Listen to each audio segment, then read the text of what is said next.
Wow. Okay, everybody, welcome. Welcome to this session. I don't know what it's about. It's changed a few times since we decided to do it, but here we are. I'll just give you some housekeeping notes. If you haven't been on another session, sorry if you have, to repeat it. The chat's been turned off. The Q&A button is there. You can ask questions. If there's enough time at the end, the panel will try to answer your questions. We're going to start with Fabian, who will do a short presentation, and then he will go into a different mode, unbeknown to the rest of the panel what it is. So we'll set off. Just be one more thing I have to do. Next slide, Fabian. Hey, next slide, please. There you go. Thanks to the sponsors, our global sponsors, Sendon, Rate Gains the Event and Ideas, and locally Forward Keys and Tourism Accommodation Australia.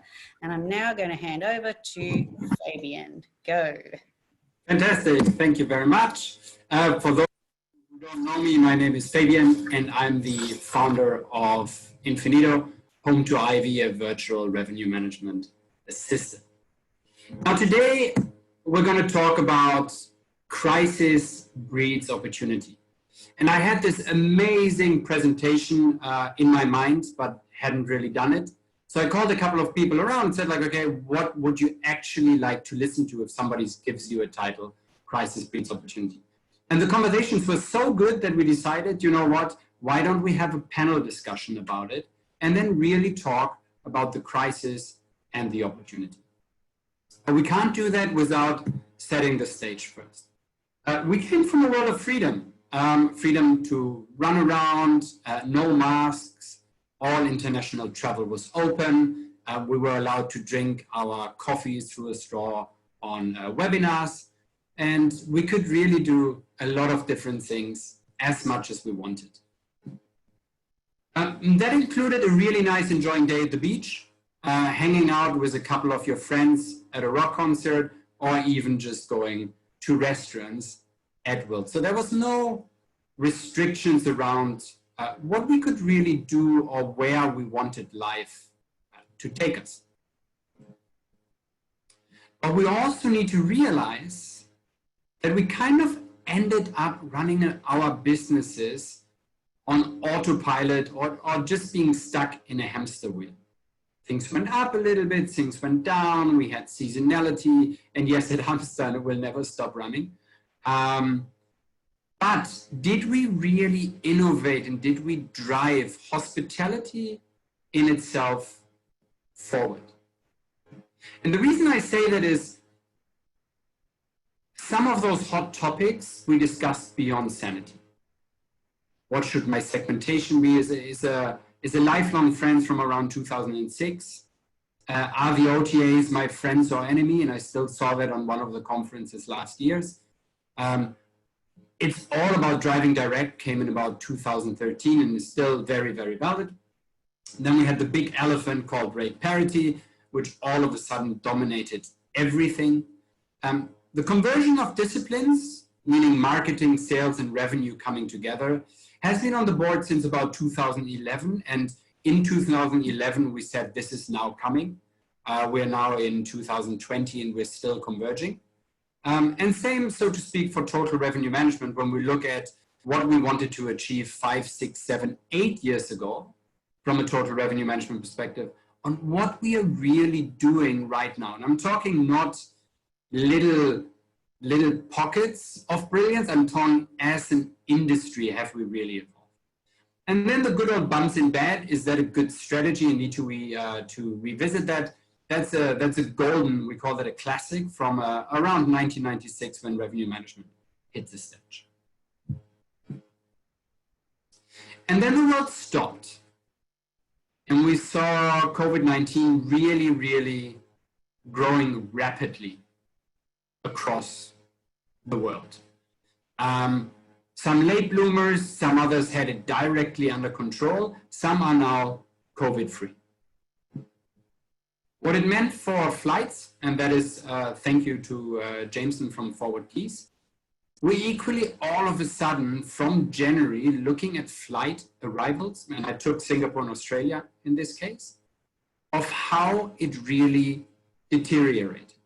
So it was somebody switching off the tap, in this case, or in most cases, airlines reducing their capacities, as well as governments closing their borders to international business. And I believe all of those screens are available for you afterwards. If we're looking at just the week starting of March 2nd and flights arriving and departing from Sydney Airport to the week starting of June 8th, we can see a big difference, I would say. As a blanket, completely down. Interesting enough though, you still have a certain day of week seasonality going on, with some days flying more than others. And if you look really closely, it's not the same as you can see on before. So what is that going to tell us about the future of travel? And then our behavior changed. And I took those graphs straight from Google. And it looks at, if we're using a benchmark to say, what do we normally do? Let's say you spend 3 hours or 2 hours a day at home. How did your behavior change across the timings through circuit breakers? And again, this is Australia overall. And it's classified into retail, recreation, grocery, pharmacy. I can tell you groceries and so on and so forth kind of kept static. Parks had a huge decline and then bumped up the moment everything was open again. And then of course, residential peaked because people weren't just allowed to go. So what does it mean for the future of hospitality, and how can we recreate hospitality at home, as Heidi sometimes likes to say? But let's talk about crisis, because we want to talk about crisis and we want to talk about opportunity. Now, this is where we started. That was roughly January. We were in our little hamster wheels. We were really unaware, and then slowly but surely we had macroeconomic trends evolving. And we kind of went along and said, yeah, we're kind of getting the drift. It's not just the flu. And chances are some things, and I don't really know what it is, will happen to my business. But then we had more cancellations than ever. All of a sudden, nothing in history was able to be compared to. Different strategies around the world of who can come in, stay at home notices, and then travel restrictions all around the world. And we kind of went, oh my G, WTF. What can we do now? And this is where most of us went into circuit breakers, into lockdowns, however you want to do that. And some of us are now at the yeehaw stage where we have overcome that. And now we're into, so to speak, the next cycle. But is it really a next cycle? Because once we see, supposing there's no resurgence, we will change to a sigh of relief that we're saying, okay, maybe we're going back to some form of normality. But hang on, what is then? Right? What now? Some governments might pull their fundings, might pull their subsidies. Just because we are allowed to travel, we might not travel. What about all the healthcare workers that stayed with us and now we don't require, or they don't require those rooms anymore? Is a real crisis now going to happen? Now, when we look at the pickup for the hotels, it kind of dropped all the way to bottoming out and then became back to normality. It doesn't mean that your pickup all of a sudden became positive, but it became closer to zero. That means all that could have been canceled was canceled or was pushed out.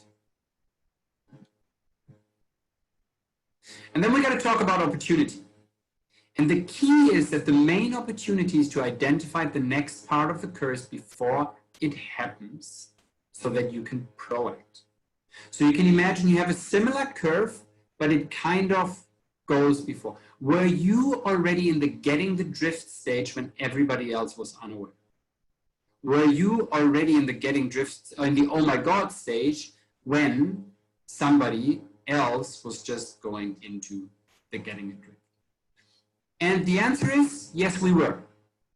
When we look at healthcare, when we look at cruise liners and stay-home notices or relevant acronyms across the world, there's always questions that you need to start happening. So what will happen when there's more testing or more cases? Well, if we have more testing, chances are we're going to find more cases. Okay, what happens when we have more cases? Well, we kind of need more isolation centers. We need more beds. So how can we get more facilities or isolation centers? By turning hotels and cruise liners into isolation centers. Now, those questions didn't arise or weren't asked at the peak of it. They were asked in the just being slightly aware to the I'm getting the hang of things kind of thing. And you can ask similar questions to your own business right now, starting with, so what will happen when the borders now open? What will happen if new cases erupt? What will happen if no cases erupt? And you can run through different scenarios until you find an opportunity. And generally, you can go about 3 to 5 questions deep before you sit there and you have a golden moment and the light bulb will come up. Now let's talk opportunity. And because in most cases we're coming into the yeehaw, relief, and hang-on stage, I would love to bring on the panelists today. So I think I'm just testing. I was roughly 12 minutes, which is perfect. That gives us another 30 minutes or so to have a chat. With us today is Tamie, Heidi, and Tejveer. Tejveer looking after the revenue management of an entire group. Heidi runs her own consultancy, and so does Tamie, one out of Singapore, one out of Australia. So we have a good mix of representation across the region. Now, the panelists don't know the questions. That's the fun part of it. And I asked each of them to bring a little notepad because they need to ask and answer and hold to the camera immediately what they think the answer is. Not what the answer is, so this is not speed dating or kind of like a thing, but it's more about give us your first impression and then let's have a talk about it. So we're going to start really, really easy. Question 1. In the next 12 months, is it going to be about opportunity, or are we continuing some form of a crisis? And will make bumps in beds have a revival?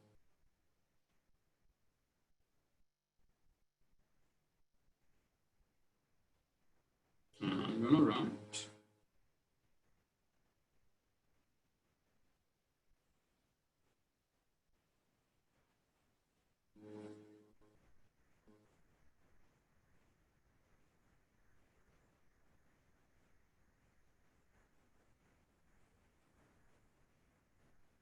Heidi, Tamie? Oh man, you gotta write bigger, Tamie. What is that? Crisis? Crisis, most difficult phase. Yes, bumps in bed. Yes, an opportunity. And I can't see, where's my dear beloved Tej? Tej, what you got? I got all that. Focus on opportunity. Okay, so we have 2 crises and 2 opportunities. Tej, why opportunity? The crisis is a given. I mean, we are in a health crisis and economic crisis. But what we've seen is we've had associates who are learning at a faster pace than ever before.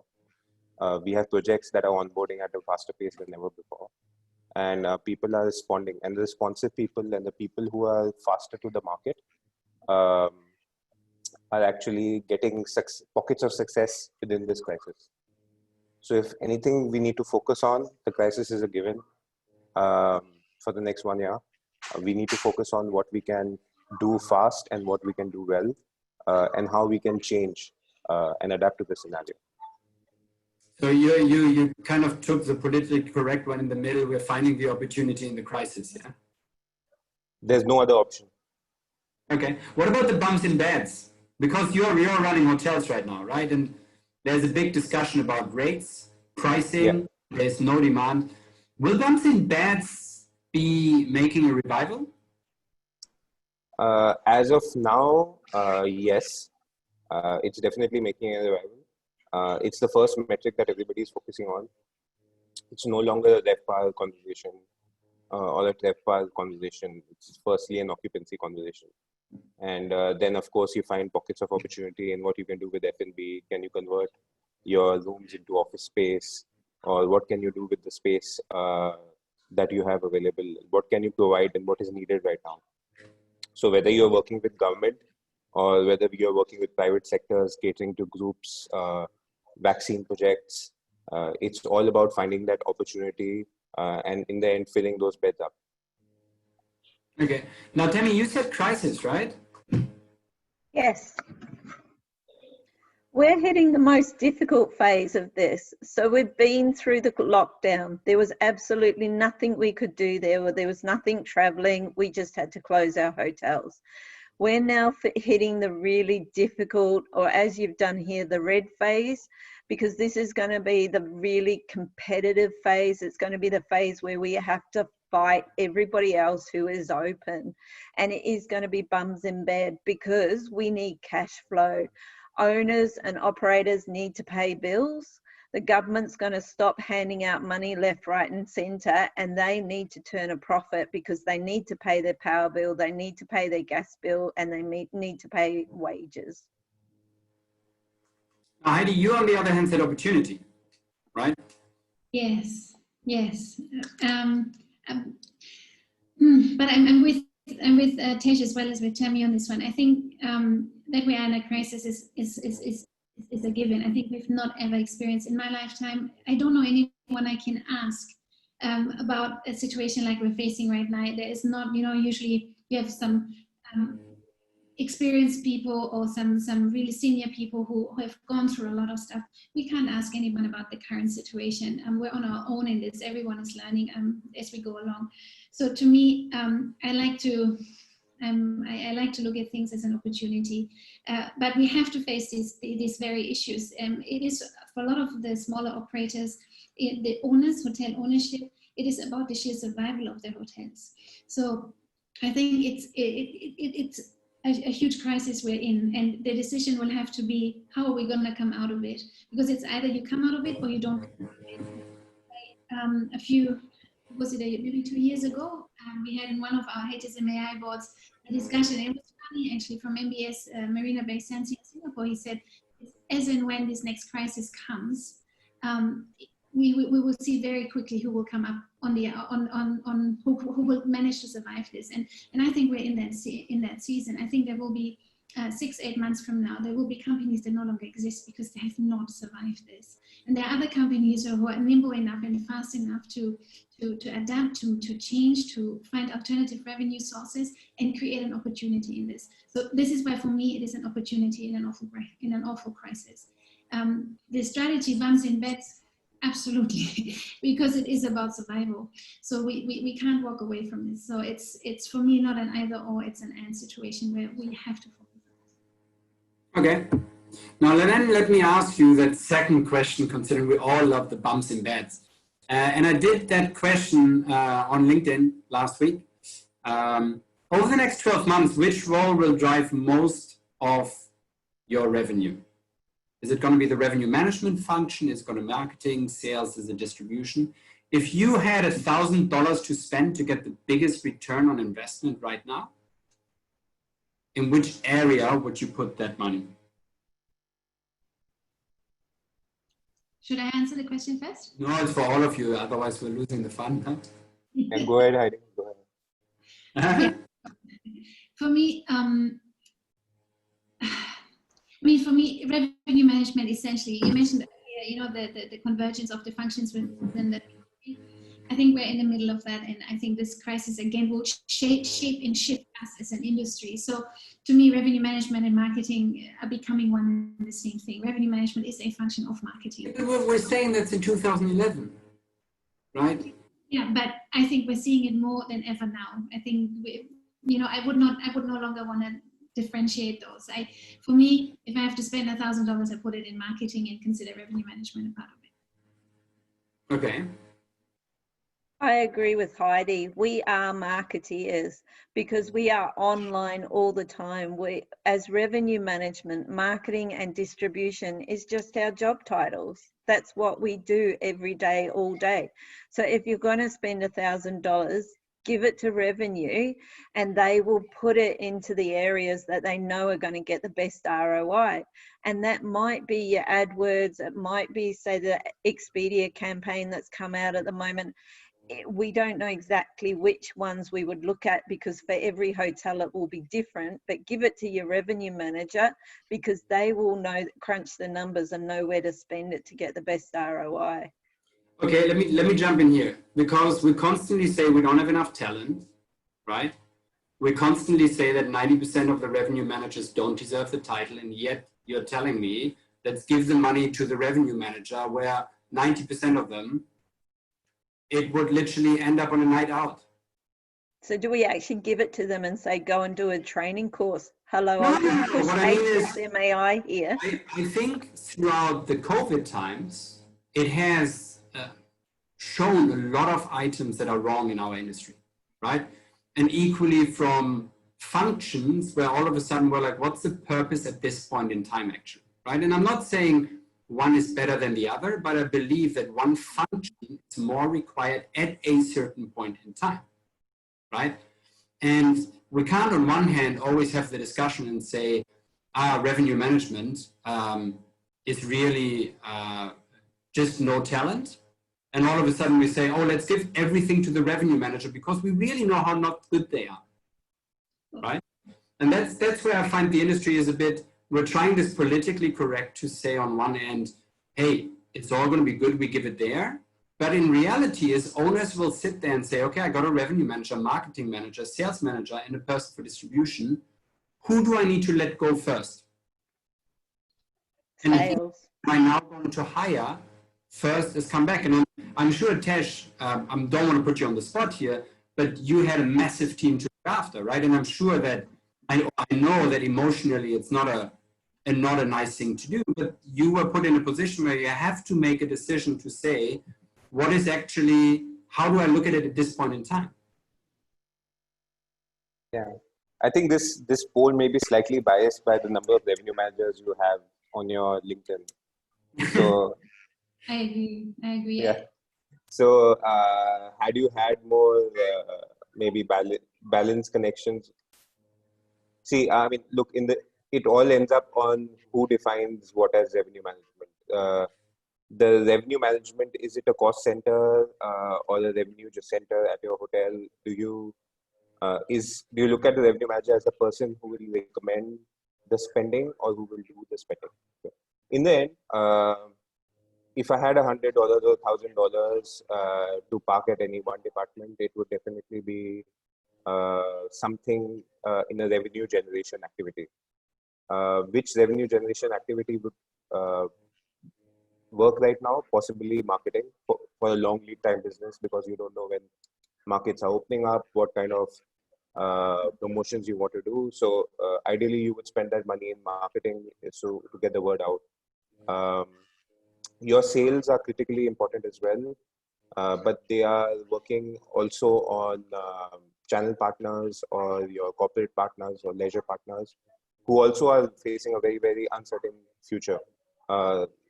Most of the travel agencies we are speaking to are operating on very, very thin manning, and it's very difficult to actually get something confirmed in terms of advance business.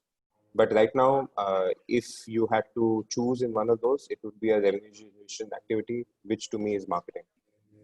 Yeah, I just want to add to this because I think that what we need to keep in mind is because of this crisis, we're seeing the worst and yet the best come out. I think both, Absolutely. It will separate. And I think we're going to go through a culling process over these next few months where operators or revenue managers that have been better report managers in the hotel and have not really fulfilled their role it will show, and it will show in the commercial leadership of that particular business unit. So I think there is no cut and dry answer to me on saying you deserve this money and you don't. To me, it comes back to the commercial leadership of the strategic direction of that business unit and how you choose to apply this, because this is to Tejveer's point, and he's absolutely right in my opinion in that regard. You really need to see who is able to make decisions that impact the business. If your revenue manager is someone who produces reports for the director of sales and marketing or produces reports for a corporate office, then no, he's not the right guy. But if he is someone who actually is able to get actionable insights, true insights about your business, he's the right guy. So I think it really depends on the level of maturity. It depends on the level of the commercial function in your property, in your organization, to make that decision. Isn't that then that we actually need to look at our revenue director and go, they should actually be called commercial directors, and that who we recruit into that role has to be someone that has foresight, commercial driven decisions, can take $1,000 and go, this is where it should be spent because this is where we will get the ROI. This is who's going to spend it the best, and this is the commercial decision that's going to be best for the property, not for my department, but this is the commercial decision that will be best for the property. So instead of calling ourselves revenue managers, should we maybe change our job title? So that would equally then be for the salesperson, the distribution partner, and the marketing person. All of a sudden, you have 400 people applying for the same job of commercial. This is a question about to employment, right? Should we move away from employing people for a longer time? Because right now, I need a commercial director with strong sales and marketing skills. When I come back to a 95+%, I need a strong analytical person or revenue person to drive that. Maybe I only need them for a season.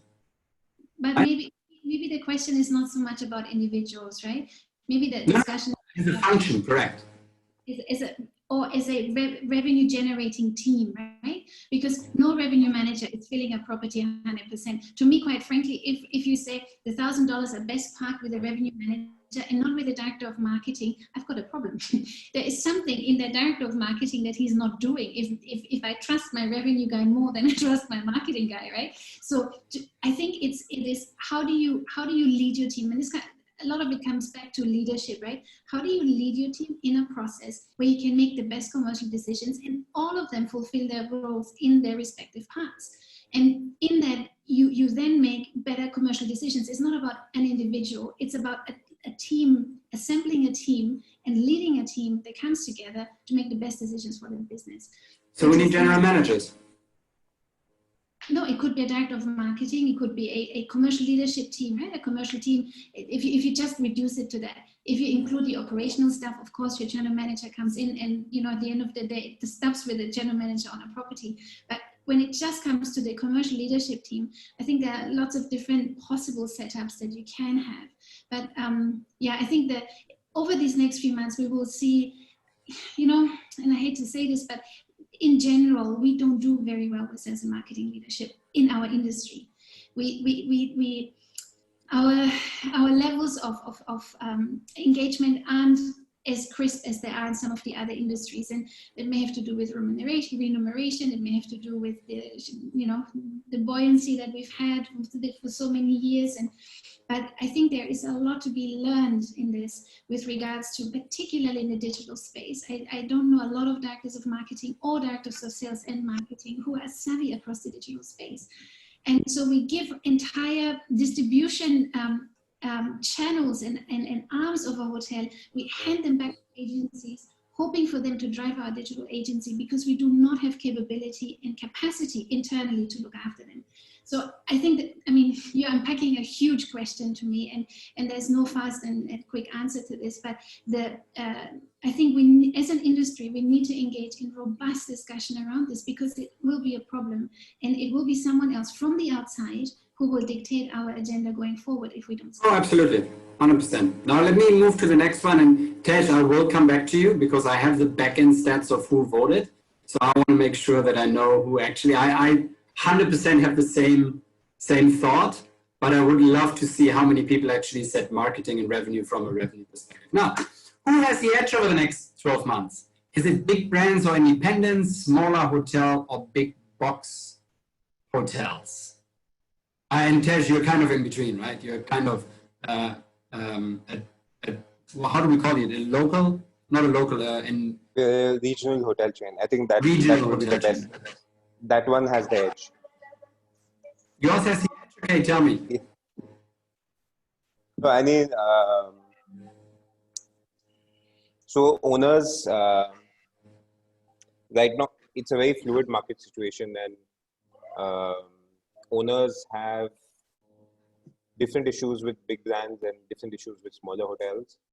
And I feel there will be advantages and disadvantages. The advantages, of course, will be in the amount of loyalty you can drive and the amount of direct distribution you can drive. The disadvantages will be in terms of the actual cost of distribution that you're driving this business at, or the cost of loyalty. So we are, I mean, I've been reading the news, and we're in a situation where a lot of owners are actually asking questions on what is the value that is being bought by the bigger brands to their P&L in this scenario. What about big sizes? I talked to some people in New Zealand, and they said, we have a 300-bedroom hotel, and I know some of your hotels are quite large. They say it's very difficult for us to open up a 300-bedroom hotel, right? So ideally, I would most probably say, Tamie, in your case, because I know that's one of your clientele that you're working with, it's the smaller ones that have an advantage, no? Yeah, well, the smaller ones have a really great advantage in that there are a lot of owner operators, so their staffing costs are not as high. They can literally jump from reception to housekeeping to cooking breakfast to checking people in and checking people out. So small hotels can cut costs easier. They can outsource or only bring in casuals as and when they need them. And they don't have like Cash, right? Cash could only open up 50 bedrooms, no? I'm taking let's take the entire asset and bank and loan stuff out of the way. Let's say the asset is fully paid off, but there's nothing stopping Cash to operate a 300-bedroom hotel as a 30-bedroom, no? Okay, it depends on the purpose of your hotel. Is your hotel right now serving a government contract? Is your hotel assisting medical workers? And you're right, a 300 hotel can operate as a 30-room hotel, but of course it has some fixed cost base, which needs to be taken care of. So, for example, you can't leave a room or a floor completely closed up for a long period of time. You still have to service it so that it is back in condition when you really want to open. So there's some cost involved in operating the bigger hotels, but the way bigger hotels are built, they are built for a lot of efficiency for those 300 rooms.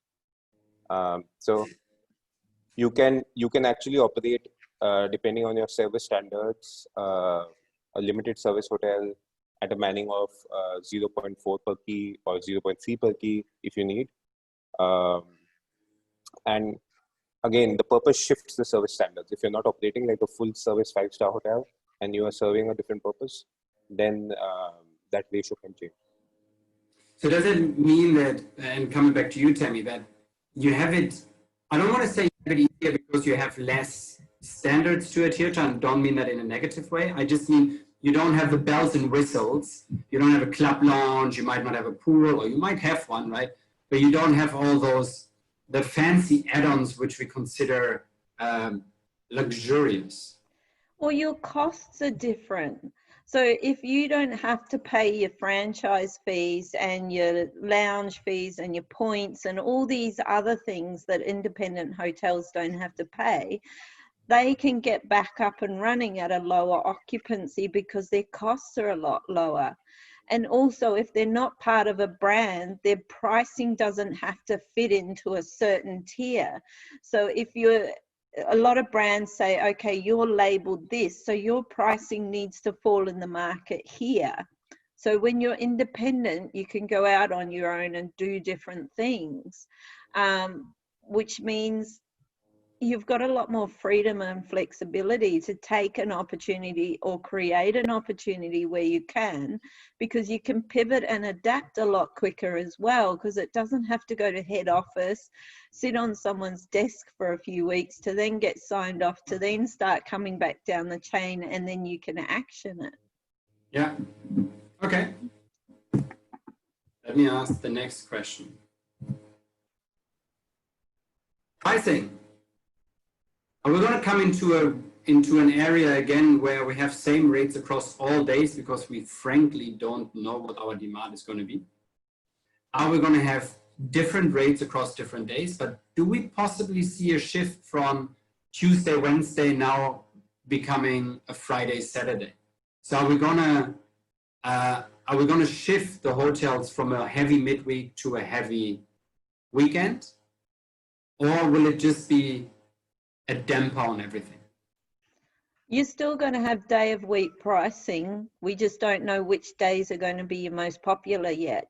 In Australia, the immediate rush has been on weekend because people have been getting out and about. We're going into school holidays in 2 weeks, so that's going to give us an interesting insight into how people are going to behave. But right now, people are out and about for leisure.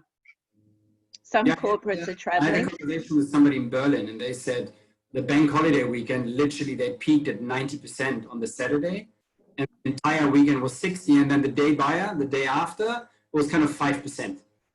It was literally like a rush in, go for the session, and then come out again. Yeah, but some of my properties in regional locations where they're near essential services, so like gas, factories, etc., like that, they are picking back up, and some of them are hitting over 60% occupancy midweek, but they're not following the same trend of Tuesday nights. So the days that are popular are changing, but they are still picking back up. Okay. Now, let me come to the last question, and that one was inspired by Heidi. Auxiliary revenues or alternative revenues? And the reason I do that is I came across two parts. One is there was Australian teenagers who kind of made 70K in 2 weeks by literally just selling homes craft to people before the 1 or 2 weeks lockdown. And literally everybody was like, okay, how can I entertain my kids? I'm going to buy this kind of craft. And then recently I saw from a friend of mine that they said, oh, thank you very much for this Cuban night, right? So they were pairing chocolate with rum, right? And interesting enough, when I had a conversation before the panel with Heidi, and Heidi, I would like to have you start right away. Are we going to see a shift from auxiliary revenue, meaning your minibar, whatever you can flog inside the hotel, to an alternative revenue where Tesh says, you know what, you call us, we're putting the box with all of our needs and goodies, we send it to you in the morning, and then in the evening you have a 2-hour cooking show with our head chef, right? Is the new hospitality at home, or is that an opportunity? I think it certainly is an opportunity. I think it's one of the possible offshoots, if it takes any legs. I mean, at the moment, I think to talk about final solutions or final trends is way too early. I think at the moment, and I love this current season because we're exploratory, right? We're exploring different things, be it food delivery, be it branding, retail, just a whole retail arm, or even just, you know, like what you mentioned, almost catering, you know, catering to digital parties and things like that. I think there's a whole variety that, you know, we could address as an industry. And do I think it's the future of hospitality? I'm not sure. Is it a possible additional, like an additional dimension to it, an additional expression of what we do right now? Why not? You know, and many years ago, you know, Sheraton started with the heavenly, also Westin started with the heavenly beds and things like that, where they created a retail arm. Some of the the branded or high-end brands. They have their toiletries. They've got a whole series out on retail. So I think, is it an opportunity? Yes, I think it is. Will it replace 85% occupancy in the RevPAR that was generated by it? Maybe not immediately, but do I think it's a beautiful season for us as an industry to explore this? Absolutely. So I think there is, we're just seeing the beginning, in my opinion. And really, I shout out to all the innovators, all the entrepreneurs, every one of you who think you have an opportunity, you can see you have a really successful bar, and you want to try these cocktail classes online, and you want to brand your cocktail making devices, you want to brand some, you know, whatever it is in the area that you add. Be encouraged, try it out, because we need that sort of thinking. We need the innovation. We need these startups to come up and to have these ideas, because in a few months this industry will not look the same it does right now. And we have a few questions on the panel, and I know you'll get to this in a moment, but there are some really good ones with regards to what does that mean to our business model. And these are fundamental questions we have to address as an industry, and we've got to engage. We cannot let other people answer that for us. Thank you. I hope you have quite a few Q&As. I brought on my screen. I don't think you can see it. Can you? Yes, I can. Yeah, we can, but there's not much time. There's actually only 1 minute left, but let's see. What do we think about which one show? I think there's one quite interesting on it turning out into a positive, from moving from branded into franchise, and I think some of the things we spoke about earlier could address that. But Yeah, there we go. Yeah. In that case, do you foresee a lot of branded managed hotels converting to franchise locations? Me personally, good question.